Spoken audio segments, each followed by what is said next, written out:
Usually when we talk about a medical diagnosis, there's this like expectation of absolute precision, right? Oh, yeah, like engineering. Exactly. It's like you fall off your bike, you break your arm, and you go to the hospital. The X-ray shows that jagged white line on the black film, and the doctor just points at it and says, there it is. Right, it's binary. It's comforting, really, because we crave that kind of visibility. We we like things to be easily categorized into broken or not broken. Yeah, it's clean. Yeah. But then, you step into the world of, say, neurodevelopment or complex trauma, and suddenly that pristine X-ray machine is just, it's completely useless. Right, it doesn't work anymore. You are looking at a diagnostic landscape that is murky, it's subjective, and it's deeply, deeply complicated. And today, we are taking that exact same lens of murkiness, that, shattering of a clean binary X-ray, and we're pointing it at something even more ubiquitous than medicine. Which is saying something. Yeah. We're pointing it at politics. Because today, for this deep dive, we are immersing ourselves in a truly staggering volume of work. I mean, it's massive. It's the Oxford Handbook of Politics and Performance. It really is an immense collection. And our mission for you, as you listen to this deep dive today, is simple, but I think it's pretty radical. We want to prove to you that politics is not just policy. Right. It's not just white papers. And it's certainly not just rational debate. It is a live, highly choreographed, and sometimes chaotic performance. And on the flip side, that theatrical performance is inherently political. Yeah, and we are deeply conditioned to think of the theater and the State House as two completely separate, walled-off realms, right? Oh, totally. Like one is for make-believe, for entertainment, and the other is for serious, consequential reality. But the core argument running through this entire handbook is that this division is a complete illusion. A total illusion. To understand power, to understand how reality is actually shaped, you have to understand the mechanics of the stage. Okay, to really get a grip on this, I want to bypass all the theory for just a second and take you to a very specific room. We're going to do the early hours of September 10th, 2019. Oh, this is such a good example. It's wild. So we are in the United Kingdom, specifically inside the highly ornate chambers of the House of Commons. The atmosphere is just completely electric. The Parliament is being suspended or prorogued at the request of the government amidst this massive constitutional crisis over Brexit. Right, tensions are incredibly high. And right in the middle of this intense modern political chaos, a figure known as Black Rod enters the room. And the visual of Black Rod here is absolutely crucial because this isn't just, some official walking in with a memo. Definitely not. No, this is a senior parliamentary official stepping into the room dressed in a dark corded suit, black gloves, an elaborate lace shirt, a lace scarf. The lace is amazing. Right, wearing a massive gold medallion and carrying a sheathed sword. And there's a ceremonial mace being carried over his shoulder nearby, too. Just totally archaic. Exactly. And she is moving with this extreme deliberate slowness. What she's doing is executing a ritual, a ceremony of prorogation that has been repeated with the exact same physical pacing, the exact same costumes, and the exact same words for literally hundreds of years. Wow. It is pure, unadulterated theater designed specifically to project the unbroken, eternal authority of the state. Like it's supposed to silence the room through the sheer weight of its aesthetics. But the script gets completely flipped here, doesn't it? Oh, completely. Because as she tries to perform this ancient silencing ritual, a group of opposition members of parliament decide they are simply not going to play their assigned roles. They just refuse. Yeah, they refuse to be the silent, compliant audience that the ritual requires to actually function. So they initiate a counter-performance. They hold up these handmade signs that just say silenced. Right. They physically throw their bodies over the speaker's chair to block him from moving. They drown out Black Rod's ancient proclamation by singing. Which is incredible. And they don't just chant slogans. They sing the red flag. They sing traditional Welsh and Scottish hymns in actual multi-part harmony. Yeah, it's so theatrical. And here is the wildest part, I think. They were deliberately reenacting a specific historical protest from exactly 390 years earlier. Yes, 1629. Yeah, in 1629, right before the English Civil War, the Speaker of the House was similarly pinned to his chair by MPs shouting resolutions against the king. It's just a breathtaking collision of performances because, on one side, you have the official state ritual, which entirely relies on everyone in the room pretending it isn't a performance. Right, they have to pretend it's just reality. Exactly, just the natural order of things. And on the other side, you have the disruptive, completely unscripted, yet historically deeply referenced counter-performance of the MPs. Yeah. They took a historical reference point, that 1629 rebellion, and dragged it right into 2019 as a live political weapon. And, in performance studies, there is a term for this. It's called restored behavior or twice behaved behavior. They are performing history again, but with a difference, to basically hijack the emotional and political reality of that specific room. Okay, let's unpack this, because it works both ways, right? Oh, definitely. That was politics spilling over into theater, turning a literal legislative chamber into a stage play. But the sources give us an incredible example of theater spilling directly over into politics, too. Ah, yes. Croatia. Yes. Let's travel to Split, Croatia, in 2016. There's this highly controversial theater director named Oliver Froljic, and he's putting on a play called Our Violence, Your Violence. And, Froljic's play was designed from the ground up to be an absolute provocation. He wasn't playing it safe. Not at all. It was a deeply cynical, aggressive look at Western democracy, hypocrisy, and the whole refugee crisis. The imagery was deliberately incendiary. Like what? Well, you had actors on stage dressed in bright orange Guantanamo Bay jumpsuits doing a tap dance. Yeah. You had deeply provocative, blasphemous religious imagery involving the Croatian flag, crosses made of oil canisters, the hijab. The theatricality wasn't just dialed up to 11, it was explicitly designed to shatter the fourth wall and enrage the public. And naturally, it causes an absolute uproar. Outside the theater doors, you have nationalists, right-wing political groups, and war veterans staging massive protests, screaming insults at the theater goers who are just trying to get inside. Right. And then the protest literally bleeds into the auditorium. Protesters actually buy tickets. Yeah. Go inside, sit in the dark, and try to stop the play by booing and aggressively singing nationalist anthems. It has to become part of the performance. Exactly. But the rest of the audience, the regular theater goers, they fight back. And how do they do it? By singing Kad bi svi ljudi na svijetu. Which is? It's this famous, beloved Croatian children's song. It's all about global tolerance and solidarity. So the professional actors on stage are basically sidelined. Right, they're just watching. Yeah, they just stand there while the audience battles it out in this surreal, ideological sing-off. The theater building literally broke open and became the most vital political public square in the entire country for that night.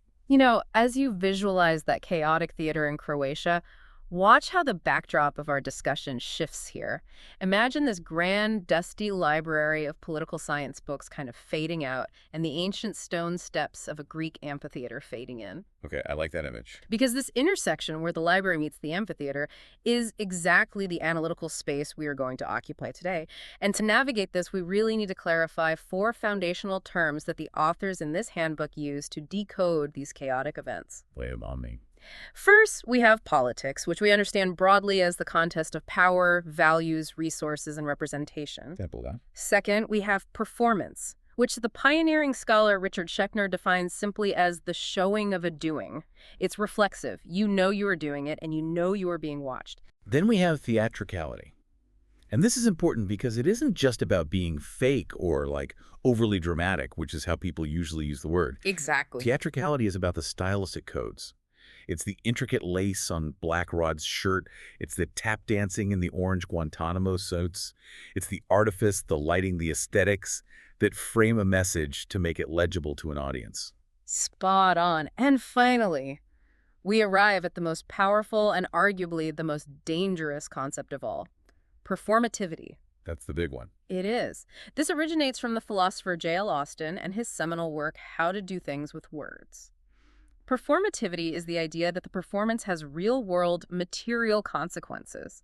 It's not just a reflection of reality, it actually creates reality. Can you give an example of that for the listener? Sure, like when a judge bangs a gavel and says, I sentence you to 10 years, or when 2 people stand at an altar and say, I do, those words aren't describing an action, the words are the action. Oh, I see. And the handbook notes how this applies to darker realms, too. Hate speech, for example, doesn't just describe a hateful feeling, it is a performative act that inflicts real-world psychological violence and actively reorganizes social power dynamics in the very moment it is spoken. Right. So we have the is of performance, like a literal play on a stage with actors, and the as of performance, like analyzing a politician's stump speech as a choreographed performance. We're blending both today. Okay, now that we've set the stage and we understand the theoretical rules of the theater, let's look at what happens when the very serious, supposedly objective legal system tries to change its own set design. Yes. We are moving into the intersection of law, performativity, and theatricality here. And a truly fascinating entry point is the research by Kate Leader, which focuses on a rapidly growing phenomenon in the justice system, the disappearing defendant. Right. Because, we tend to think of the law as this purely objective textual thing. It's written in heavy leather-bound books, it's applied mathematically by a judge, and that's the end of the story. That's the myth, anyway. But a courtroom is fundamentally a theater. Think about the physical space. The judge sits elevated on a massive wooden bench, draped in heavy black robes. The lawyers have their designated spots, their marks on the stage. Yeah. And traditionally, the defendant sits in the dock, a very specific, often enclosed physical space that marks them out visually as the accused. That physical architecture is incredibly important because the layout of the courtroom literally dictates the flow of power and attention. It creates this atmosphere of extreme solemnity and consequence. Right, you walk in and you feel the weight of it. Exactly. But Kate Leader's research looks at a massive systemic shift happening in jurisdictions like England and Wales, where court systems are increasingly relying on video link technology for remand hearings and even trials. So they aren't even there. Nope. The defendant is no longer physically brought to the courtroom. Instead, they are beamed in on a flat screen from a holding cell in a prison. I found this part so relatable to everyday life, but also genuinely terrifying when applied to the law. It's like trying to read a friend's subtle emotional cues over a glitchy, pixelated Zoom call. Oh, that's exactly what it is. The medium inherently alters the message. You can't make proper eye contact. The lighting in the prison cell is harsh and weird. There's an audio lag that ruins the timing of natural speech. What's fascinating here is that the law, despite its claims of pure objectivity, relies heavily on what legal scholars call demeanor assessment. Demeanor assessment. Yeah. The judge, or the jury, is literally reviewing the defendant's physical performance of remorse or credibility or innocence. How do they hold their shoulders? Do they look the victim in the eye? Do they physically manifest genuine sorrow? Oh, wow. I never thought about it like that. These are inherently theatrical assessments. When you flatten the human defendant onto a two-dimensional screen, you completely distort their ability to perform their humanity. And simultaneously, you distort the judge's ability to read it accurately. And the defendant completely loses their confrontation rights. The ancient foundational right to physically face your accuser in the same room. The digital screen creates this profound, sterile absence. It really does. It makes it so much easier for the massive court apparatus to process the defendant, not as a breathing human being whose freedom is on the line, but as an administrative checkbox on a screen that just needs to be cleared before lunch. If we tie this to the concepts explored by scholars Jean-Pascal Deleuze, who writes extensively about the theatricality of representation, we can clearly see how spatial dynamics always equal power dynamics. Break that down for us. So Deleuze talks about the dual concepts of eminence and nearness. Politicians and judges have to constantly perform both of these states to maintain legitimacy. Okay. Eminence is the raised bench, the formal title, the gavel, the robes. It visually communicates, I am above you, I have authority. Right, the untouchable power. Exactly. Nearness, on the other hand, is the politician rolling up their sleeves at a local diner, or a judge speaking softly and directly to a distressed witness. It communicates, I am relatable, I understand your human condition. So how does the video link mess that up? Well, the video link completely strips the defendant of any ability to negotiate that space of nearness. They can't lean in, they can't shift their weight, they are just a face in a box. It makes you wonder, if we push this drive for efficiency to its logical conclusion, what happens when we introduce AI judges, or fully virtual courts in the metaverse? It's a scary thought. We strip the theater of human justice entirely. And maybe, in our hyper-rational modern brains, we think that makes the law more objective. But the source material deeply argues that true justice requires that messy, human, bodily, performative exchange. Absolutely. The performance of justice isn't some superficial distraction from the law. The performance is the law being actualized in the real world. But of course, once we establish that the courtroom or the parliament is a stage, we have to ask, Who is allowed to perform on that stage? Right. And how are their specific bodies read by the audience? Right. Which brings us to a whole other layer of complexity regarding identity. Exactly. It's not just generic judges and politicians performing. We have to ask, who is given a starring role? And who is aggressively pushed to the margins or kept out of the theater entirely? Yeah. We need to dive into how race, class, gender, and marginality are performed and policed. And we really need to highlight the work of Carol Sperry here, who looks at the embodiment and representation of gender in political institutions. Specifically, she examines how women in parliament are subjected to intense, relentless scrutiny. Because we have to remember, the political stage, the parliament, the Congress, the Senate, was historically designed, both physically and culturally, by men for men. Yes, Sperry highlights how intense the policing of dress codes is for female politicians, and she makes it clear it's not just idle gossip, it's a structural mechanism of control. Give me an example from the text. Well, the text brings up the trolling of Indian members of parliament Nusrat Jahan and Mimi Chakraborty. They were viciously attacked and relentlessly trolled online for wearing Western clothes and taking selfies on the grounds of parliament. Just for taking a selfie. Yeah, and we see the exact same performative policing in the United States with the incredibly vitriolic, often racist attacks focused on the appearances of congresswomen like Alexandria Ocasio-Cortez and Ilhan Omar. This policing happens because a female body stepping onto the traditional political stage fundamentally disrupts the expected theatrical code of that space, right? Precisely. Sperry points out that women in these high-level political spaces are forced to navigate a phenomenon called dual ownership. Dual ownership. Think about it. A male politician generally just represents his geographic constituents. If he makes a mistake, it's his mistake. But a female politician, because she is a visible minority in that historically male space, represents her constituents and is simultaneously forced to carry the immense burden of representing all women. Oh, man. Her daily performance is judged on two completely different, often conflicting rubrics. Okay, I have to play devil's advocate here. For you, the listener, who might be thinking, come on, when the media obsesses over AOC's red lipstick or what jacket a female MP is wearing, isn't that just cheap tabloid distraction? But a lot of people think that. Right. Shouldn't we, as serious citizens, just ignore it and focus on their tax policy? Why are we elevating media sexism to the level of political performance? That is exactly the trap the source material warns us against falling into. We dismiss it as a mere distraction at our own peril. Why is that? Because, as the academic text argues, the media's hyperfocus on the dress or the lipstick or the pitch of a woman's voice is a calculated performative act by the establishment to discipline what scholar Nirmal Puwar calls the space invader. The space invader. I love that term. If the media can successfully reduce a powerful intellectual legislator to a critique of her wardrobe, they have successfully undermined her eminence. Therefore, the female politician's choice of what to wear, say Ilhan Omar deliberately wearing her hijab as an assertion of her identity, is not a fashion choice. It is a deeply strategic, performative countermove. Right. She's using her highly visible identity to rewrite the script of who belongs in the halls of power. Exactly. It's a daily, exhausting performance of survival and assertion.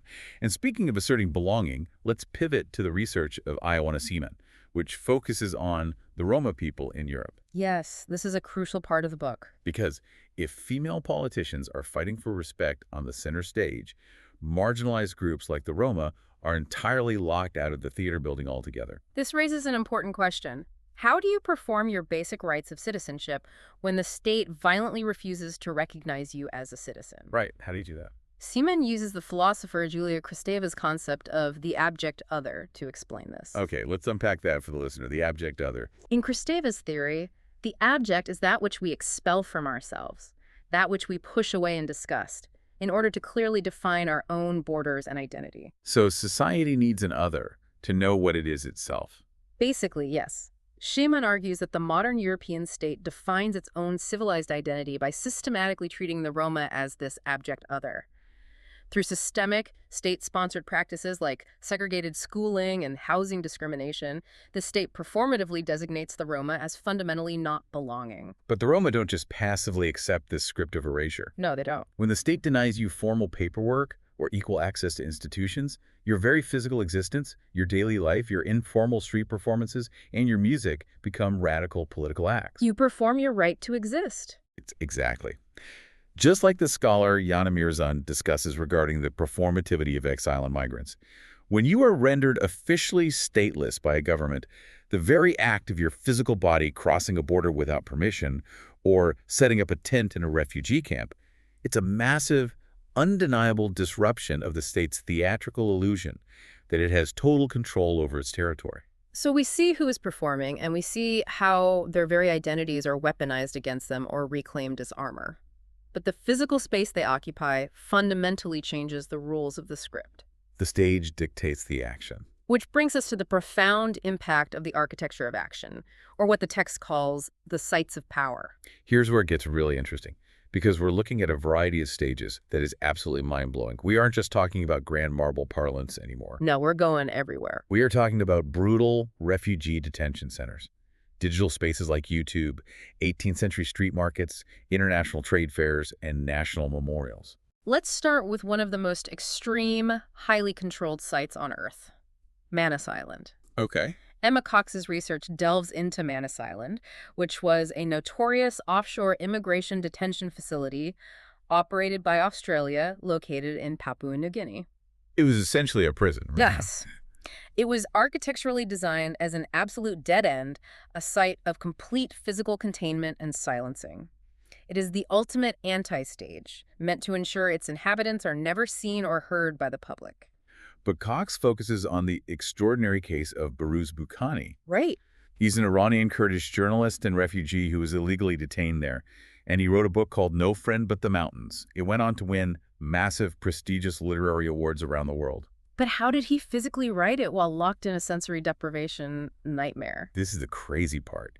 He wrote the entire book on a smuggled mobile phone, meticulously tapping it out in Farsi on the WhatsApp messaging app. It's unbelievable. Sending it out message by message, text by text to translators on the outside over a period of years. The physical site, the brutal detention center, was constructed by the state to absolutely deny him any performative agency. But he used an invisible digital platform, WhatsApp, to blast a hole right through the concrete walls of that site. He found a new stage. The digital space became a subversive, deeply political site when the physical site was locked down. He transformed his agonizing containment into a massive global stage, forcing the Australian government to witness the reality they tried to hide. We see a similar brilliant reclamation of digital space in Kimberly Wiedeven-Segal's work, focusing on American Muslim women. Oh, this is a great pivot. Because when the physical public square, or the mainstream television media, becomes intensely hostile and Islamophobic, where do you go to perform your political revival? You go to YouTube. Right. Segal analyzes Mona Haydar's wildly viral hip-hop song Hijabi, Rap My Hijab. Have you seen it? I have. It's incredibly powerful. It's this amazingly catchy, visually stunning music video that acts as a powerful digital counter-performance. It completely subverts the exhausted, victimized, silent narrative forced onto Muslim women by Western media. Reclaiming the space. Exactly. Reclaiming digital space with overwhelming joy, swagger, and fierce intellect. And we have to contrast that fluid, accessible digital space with the incredibly rigid, historically entrenched physical space of Westminster, which normal PR analyzes so brilliantly. We touched on this briefly earlier with female politicians. Yeah, but PR goes deep into the literal architectural blueprints of the UK Parliament. The physical building itself. Yes. The physical building, the towering statues of conquerors, the claustrophobic layout of the opposing benches, the acoustics designed for booming baritone voices. It was all literally physically constructed to support what she calls gentry masculinity. Wow. Therefore, the biological bodies of women or people of color entering that specific space are fundamentally physically space invaders.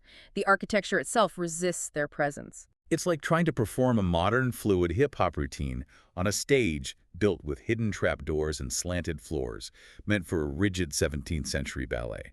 The very floorboards are fighting your body. That's a perfect analogy. But it's not just old parliamentary buildings that dictate our performance. It's also how we physically construct the memory of the past. Let's talk about Charlotte Heath Kelly's work on memorials, specifically looking at Ground Zero in New York. This is such a heavy but important section. When a powerful state commissions a massive public monument, it is not just setting up a neutral piece of art for contemplation. Right. It is executing what political theorists call a hegemonic speech act. What does that mean in practice? It means a state memorial dictates the precise terms of public mourning. It tells the citizenry exactly how they are supposed to feel. It defines who the righteous heroes are, who the pure villains are, and it almost always reinforces a narrative of resilient, unquestionable nationalism. So it's essentially a script for grief. Exactly. Ground Zero, as a physical site, was highly choreographed over years of debate to transition the horrific, chaotic trauma of 9/11 into a specific, state-sanctioned performance of American resilience and justified ongoing retaliation in the global war on terror. The architecture of the site commands your emotional performance as a visitor. You are expected to feel a certain way when you stand by those reflecting pools. And physical space even dictates how we view cold, hard economics. Oh, yes, Matthew Watson's research. Right. He points out that going all the way back to the 18th century, foundational economic figures like Adam Smith and Daniel Defoe literally framed the economic market as a theatrical stage. And bringing that into today, Anna Leander shows how modern international security trade fairs commercialize the aesthetics of security. These trade fairs are wild. They create these massive, liminal, performative convention centers where deadly weapons, drones, and surveillance tech are pitched with the exact same sleek lighting and theatrical reveals as luxury sports cars. It's just totally surreal. It is. Now, as we transition to Catherine Shiniara-Shuret's analysis of the European Union, Hamas, and the 2006 Palestinian legislative elections, I want to pause for just a moment. Okay. Because it is crucial to look at this next example purely as theater critics. We are stepping entirely outside of our own political biases or the deeply complex, painful realities of the region. And just to be super clear here for everyone listening, we are taking absolutely no political sides on this. Right. Absolutely no sides. We are looking exclusively at the set design and the written script of international relations, nothing else. Whether you support or oppose any of the political entities involved, we're solely looking at the stagecraft. Exactly. Sherritt's research asks us to look at how international diplomacy is staged as a theatrical event. Her analysis argues that when the European Union sent delegates to observe the 2006 Palestinian elections, they were engaging in a highly rehearsed performative act. What was the performance? Well, the EU's physical presence, with their clipboards and official badges, was a performance of Western democratic authority. It was an attempt to stage manage and validate the political frontier. But then something went off script. Massively. When Hamas actually won the election, it completely ruptured the script the EU had brought with them. Right. The international stage was meticulously set for one specific expected outcome. And when the local actors deviated from that text, the directors, the international community, did not know how to incorporate the unscripted democratic result. It led to a massive systemic breakdown in the political theater. Which brings us perfectly to our next major theme. Yeah. Because that breakdown happened because the script failed. Exactly. So if the site is the stage, what are the exact words the actors are forced to say? We need to talk about scripts, authority, and legitimacy. Let's do it. This is where we dive into how deeply ingrained rituals and literal written texts govern our day-to-day political reality. And it starts with the fascinating work of Stuart Eldon, who looks at ceremony and political theology. When you sit down to watch, say, the U.S. State of the Union address or a British royal coronation, you are not just watching a political update. No. You are watching a script that has evolved and been polished over centuries. Eldon traces this back to dense political theology and the historian Ernst Kantorowicz's famous concept of the king's two bodies. The king's two bodies. Explains that to me. So the medieval idea was that the monarch has a physical, mortal body that gets sick, ages, and dies.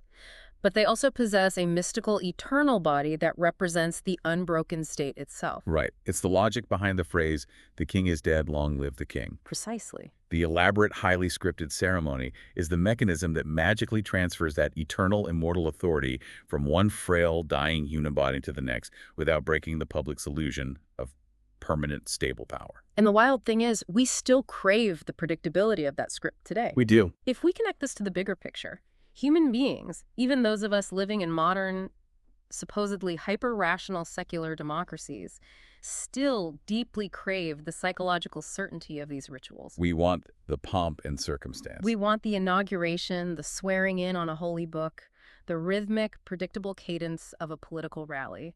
It deeply comforts us to know that someone is in charge and that they know their lines. But what happens when the script is used to artificially engineer all of reality? Let's look at Julia C. Strauss's research on scripts of legitimacy in China and beyond. And again, just as a disclaimer, we are stepping back to analyze the stagecraft here rather than the specific policies or ideologies. We are looking strictly at how leaders build their legitimacy through text. Right, so whether it's the policies of Xi Jinping, Donald Trump, or Theresa May's Brexit rhetoric, we're treating these as clinical case studies in how narratives are constructed, Yeah. purely looking at the mechanics. Right. So Strauss looks deeply at the Chinese dream, which is a massive, carefully choreographed, overarching narrative pushed by Xi Jinping. It's everywhere. It is. It is a highly controlled, inescapable script designed to inextricably link personal prosperity with national rejuvenation, all strictly under the Communist Party's guidance. The state functions as the ultimate, unquestionable playwright. Ensuring all citizens and officials stay on script to maintain total legitimacy. But Strauss brilliantly contrasts this tightly controlled, monolithic script with moments in Western democracies where the script completely collapses. Oh, like when? Think about the UK. Former Prime Minister Boris Johnson, during a highly scripted, media-managed hospital visit designed to show him caring for patients, was suddenly confronted by an incredibly angry father of a sick child. I remember that video. Yeah, the father completely refused to play the assigned role of the grateful, deferential citizen. He hijacked the stage on national television. He broke the script. Or think of Donald Trump's repeated claims about the unprecedented size of his inauguration crowd. The empirical, photographic reality clashed violently with the script he was demanding the public accept. When the script breaks, when the actor forgets their lines or the audience refuses to clap, the deep vulnerability of the entire power structure is suddenly exposed. It really is. And that brings us to what I think is one of the most fascinating, actionable experiments in the whole book. Erzsébet Strauss's work on misperforming the contemporary university. She looked at the script of academia and decided to deliberately break it. Because, modern universities have increasingly become highly neoliberal, marketized, transactional spaces. Yeah. The unspoken script for a student today is to sit quietly in a lecture hall, consume information as if it were a digital product, and efficiently spit it back out on a standardized test to get a degree. And the script for a professor is to deliver a shiny, efficient, highly rated product. Right. But Strauss wanted to fundamentally subvert this transactional script. So she instituted a radical experiment in her classroom. Yeah. A peer-to-peer 4-minute silent listening exercise. It sounds so simple. But listen to how it works. 2 students sit facing each other. One student speaks, sharing their intellectual journey, their anxieties, or their struggles with the material. The other student must listen in total, unbroken silence for 4 full minutes. Oh. No interrupting, no offering helpful solutions, no, I totally relate to that. Not even nodding, smiling, or making affirming noises. Just active, silent, physical witnessing. It sounds incredibly simple, almost silly, but it is profoundly disruptive. Why? Because it completely shatters the transactional script of everyday social conversation, where we are almost always just waiting for our turn to speak or trying to quickly manage and fix the other person's emotions so we can move on. By forcing silence, it reclaims genuine, vulnerable human connection from the hyper-productive demands of the modern institution. I challenge you, our listener, as you are listening to this right now, to try that 4-minute silent listening exercise today. It's hard. Just sit with your partner or a friend and listen to them without a single nod, smile, or sound of affirmation for 4 whole minutes. It is shockingly difficult. It feels agonizing for the first minute. Because it breaks our deeply ingrained daily social script. Your brain literally screams at you to perform the standard good listener cues. But when you push through the discomfort, the space it creates between 2 people is absolutely magical. It really forces you to realize that a script, whether it's the rules of polite conversation or the laws of a nation, is ultimately just ink on paper or invisible societal expectations until a physical human body brings it to life. Or stubbornly refuses to. Exactly, which leads us to the physical reality of the actors themselves. Flesh, blood, and rebellion body, voice, and gesture. So what does this all mean when the high-minded script hits the literal meat and bone of the human body? How do flesh and voice alter political reality? Let's dive into Julia Pietz's brilliant analysis of the body politic. This connects right back to earlier. Pietz explores how the literal, physical health of world leaders impacts their political performance and the stability of their nations. Think back to the king's 2 bodies we discussed. The eternal, infallible state is psychologically mapped onto the fragile, mortal flesh of the leader. Therefore, any visible weakness in the leader's physical body is subconsciously perceived by the public as a weakness in the state itself. This is why leaders go to unimaginable, highly theatrical lengths to hide their physical frailties. Give us some historical examples. Peets notes how President John F. Kennedy hid his agonizing, severe back pain, undergoing constant secret medical treatments to project an image of youthful, vigorous strength. Camelot illusion. Exactly. Or Franklin D. Roosevelt. Paralyzed by polio, he essentially choreographed his entire multi-term presidency to hide his wheelchair from the American public. Really, his whole presidency. Yeah, he would painfully lock his heavy steel leg braces and grip a podium with white-knuckled strength just to stand for speeches, performing the illusion of able-bodied power. And contrast that historical secrecy with the intense, almost hysterical media scrutiny when Hillary Clinton stumbled and revealed she was suffering from pneumonia at the 9/11 memorial event in 2016. The media reaction wasn't just about her health. It was about the performance of invulnerability failing. A politician's physical frailty shatters the illusion of the infallible state. The velvet curtain drops, and we see the vulnerable, sweating, sick human being pulling the levers, which is deeply, subconsciously unsettling to the political theater. The physical body is the ultimate political battleground.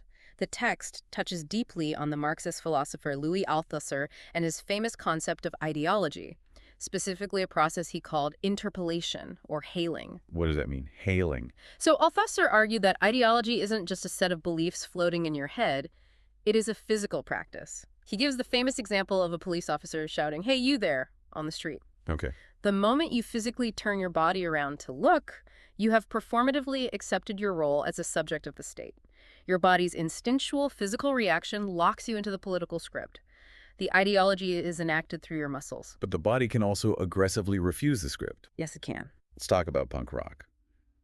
M.I. Franklin looks at how women in punk music legendary bands like the Slits, icons like Chrissie Hynde of the Pretenders and Carrie Brownstein of Sleater-Kinney, used their physical bodies to rebel. They used their sheer volume, their noise, and their guitars to completely rewrite political performance. They violently rejected the script of the polite, visually accommodating, easily digestible female performer. They spat, they screamed, they took up physical space. You sweat, and they challenged the audience to look away. Franklin also introduces this brilliant concept of the femmoir, the feminist memoir. This is how these punk musicians use the written text to reclaim their own physical histories and political agency from a male-dominated music journalism industry that constantly tried to minimize them. They are documenting their own bodily rebellion, ensuring they write their own historical script. And we also have to look at the bodies and voices of those who enforce powerful political ideologies.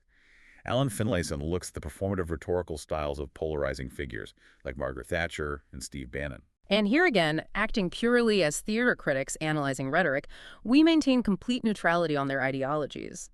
We are looking at the mechanics of how these figures don't just win arguments with dry logic or statistics, they win with style. Right. Finlayson breaks down how they deploy very specific emotional anecdotes, precise rhythms of speech, and calculated physical gestures that resonate on a visceral, almost musical level with their audiences. They physically perform absolute certainty. They perform righteous outrage. And when words are legally censored by an authoritarian regime, or when rhetoric simply fails to capture the moment, the body must take over completely. Vishnupriya Dutt analyzes protest gestures in India. And Stephen Coleman looks at the power of contemporary dance. When a regime cracks down on free speech, a specific, silent hand gesture flashing through a massive crowd, or the deeply political, agonizing choreography of a modern dance piece, it allows the physical body to speak volumes. The physical gesture becomes a compressed, explosive political script that bypasses the censor's pen. And when you get thousands of those bodies together in one physical space, performing those gestures, shouting those scripts, sweating and breathing together, they generate something invisible but incredibly, undeniably powerful. They generate an atmosphere. Which brings us to our final major theme, the unseen forces of effect in atmospheres. We are moving completely beyond logic, beyond reason, and entirely into the raw realm of emotion. How does a massive crowd actually feel? How is that feeling weaponized by leaders or shattered by the state? Let's look at Ellen Ruewall's mind-blowing analysis of the atmospheres of protest focusing on the massive gilets jaunes, the yellow vests protests in Paris. Again, looking strictly at the physical chemistry of the protest rather than the politics of the French government. Yes, neutral analysis. Wall's analysis of how police use tear gas completely flips how we understand crowd control. We traditionally think of tear gas merely as a physical, chemical weapon. Right, it burns your eyes, it burns your throat, makes you cough, and forces you to disperse physically. But Wall argues it is actually an atmospheric intervention. Exactly. When a crowd gathers in a massive protest, they don't just take up space. They create an effective bubble. An effective bubble. Yeah, there is a shared emotional high cocktail of solidarity, righteous anger, euphoria, and a deeply intoxicating feeling of collective power. That atmosphere is palpable. You can literally feel it buzzing in the air. And the police use tear gas not just to cause physical pain, but to literally chemically break that shared emotional bubble. It's a psychological weapon as much as a physical one. No. By causing immediate blinding pain and sensory deprivation, the gas forces every individual in that crowd out of the collective hive mind and violently back into their own isolated, panic-stricken body. It replaces euphoric solidarity with terrifying isolation and primal survival instinct. The state is literally changing the weather of the protest to reassert its dominance over the emotional landscape. It is a profound, terrifying, performative act of atmospheric dominance. And we see the choreography of mass emotion in other, less violent ways, too. Goran Petrovich Latina looks at the rise of populism globally. Right. Populist movements, whether they are left-wing or right-wing, succeed because they are master choreographers of popular collectivity. They tap into deep, shared grievances and stage massive, visually overwhelming rallies. Rallies that make isolated, angry, atomized individuals feel like they are part of a massive, unstoppable, unified emotional wave. The atmosphere is the political message. But emotion can also be carefully choreographed to heal massive historical wounds. Look at the research on post-memory and trauma in Latin America by scholars like Jordana Blejmar.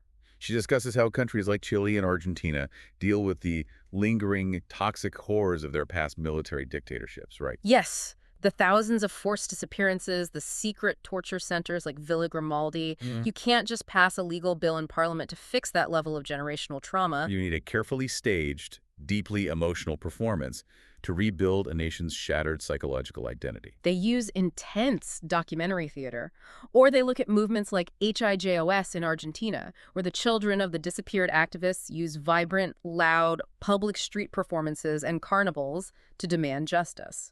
They are performing political empathy. They literally force the modern public to feel the physical absence of the dead, keeping the memory alive not just in dry history books, but in the living, breathing, emotional atmosphere of the city streets. And on the complete opposite end of the emotional spectrum from trauma, we have comedy. Comedy.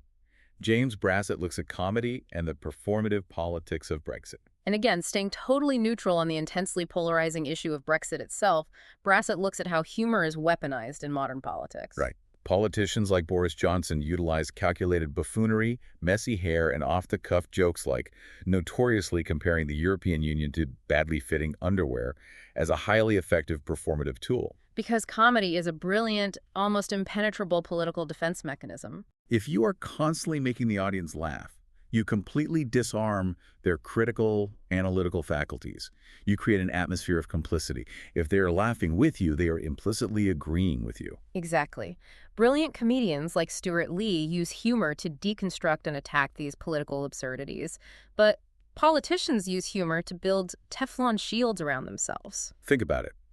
If a controversial statement is framed as just a joke, you can't be held strictly accountable for the disastrous policy details underneath it. It's all about choreographing exactly how the public feels at any given moment. Because even the quietest, most private emotions are deeply politicized. Like what? Well, the handbook details how concepts like care or the institution of motherhood in Japan are framed by the state as deeply political acts, not just private family matters. Oh, interesting. Who is expected to care for the elderly? How does the state culturally define a good mother? These are emotional performances mandated by political and economic structures to keep society functioning cheaply. We have journeyed through an absolutely massive, continent-spanning amount of material today. From the intimidating architecture of a criminal courtroom, to a politician's strategic use of the hijab, to the precise chemical use of tear gas at a Parisian protest, to the power of a 4-minute silent conversation. So let's bring it all together for the final curtain call. What is the ultimate takeaway for you, our listener, after absorbing all of this? The core lesson is that to be truly well-informed in today's media-saturated world isn't just about reading the news headlines or tracking dense policy white papers or knowing the latest polling data. It is about fundamentally shifting your perspective to see the world as a stage. Every single element we have discussed is a calculated, deeply rehearsed, or sometimes fiercely contested performance. By recognizing the theatricality of politics, you gain a vital, almost superpower-level immunity to pure manipulation. You stop being a passive audience member. You stop asking just, what are they saying? Right. You start asking the much more dangerous, much more revealing questions. Why are they standing there on that specific stage? Why are they wearing that specific outfit? Why are they saying it with that precise emotional tone of voice to that specific demographic audience at this precise moment in time? Once you see the strings controlling the puppets, they can't just casually puppet you along with them. It's empowering. But as we close this deep dive, I want to leave you with a provocative thought, a question that builds on everything we've unpacked, but points directly to our terrifying near future. Okay. This entire massive volume, this Oxford Handbook, focuses intensely on human bodies, human voices, human emotions, and human scripts. But looking forward to the rest of the 21st century, what happens when the political actor is an algorithm? Oh, wow. That is both terrifying and utterly fascinating. What happens when the political stage is populated by hyper-realistic deepfakes that can perform nearness perfectly? When complex legal policy is generated by AI without a human scriptwriter. When the invisible algorithmic gerrymandering of our social media feeds becomes the new, inescapable architecture of the political theater. If politics is fundamentally an act of human performance, what happens to our entire concept of democracy when the greatest, most persuasive, most omnipresent, and most emotionally manipulative performers aren't even human? It's a completely new kind of theatricality, a stage we are all standing on, but we don't even have the vocabulary to describe the set design yet. It makes you wonder who's really writing the script for the next act. Which brings us right back to where we started. Back to that grand, ancient, echoing room in the UK Parliament. Black Rod and her intricate lace and heavy sword, the modern MPs throwing their bodies on the antique furniture, singing protest songs from the 1600s. We look at that on the evening news and we shake our heads and think, what a circus. But the truth is, the circus is everywhere. The X-ray machine for objective reality is completely broken, but once you learn to read the performative, muddy waters, you finally start to see the truth of how power actually operates. So keep your eyes open and keep watching the stage.